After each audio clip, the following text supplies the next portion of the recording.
বাংলাদেশের রাজনৈতিক অঙ্গনে আবারও সরব হয়েছেন গণ অধিকার পরিষদের সভাপতি এবং ডাকসু সাবেক ভিপি নুরুল হক নূর। ব্রাহ্মণবাড়িয়ার এক গণসমাবেশে তিনি সরাসরি জাতীয় পার্টির কার্যক্রম নিষিদ্ধের দাবি তুলেছেন। কেন তিনি এমন বক্তব্য দিলেন এবং এর প্রভাব কি হতে পারে, চলুন বিস্তারিত জানি। শুক্রবার বিকেলে ব্রাহ্মণবাড়িয়া পৌরমুক্ত মঞ্চে আয়োজিত গণসমাবেশে প্রধান অতিথির বক্তব্য দেন ভিপি নূর। তিনি বলেন, শুধু একটি নির্বাচন কিংবা কাউকে মন্ত্রী এমপি বানানোর জন্য এই আন্দোলনে সাধারণ ছাত্র জনতা জীবন দেননি। তারা রাষ্ট্র সংস্কারের জন্য রাজপথে বন্দুকের সামনে দাঁড়িয়েছিলেন।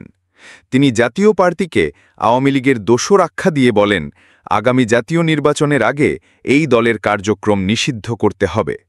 বিশ্লেষকরা বলছেন, ভিপি নূরের এই বক্তব্যে দেশের রাজনীতিতে নতুন বিতর্কের জন্ম হতে পারে। কারণ জাতীয় পার্টি দীর্ঘদিন ধরে সরকার ও বিরোধী দুই ভূমিকাতেই আলোচনায় ছিল।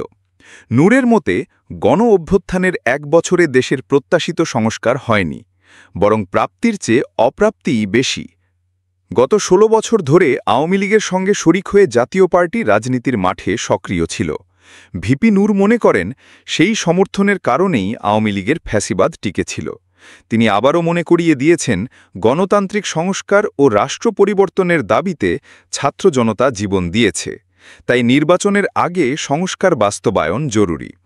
সারসংক্ষেপে বলা যায়, ভিপি নূরের এই বক্তব্য জাতীয় পার্টি ও অন্তর্বর্তীকালীন সরকারের জন্য একটা বড় চ্যালেঞ্জ হয়ে দাঁড়াতে পারে। সামনে জাতীয় নির্বাচনকে কেন্দ্র করে রাজনীতির মাঠ আরও উত্তপ্ত হবে বলেই ধারণা করা হচ্ছে। আপনি কি মনে করেন জাতীয় পার্টির কার্যক্রম সত্যিই নিষিদ্ধ হওয়া উচিত? আপনার মতামত কমেন্টে জানান।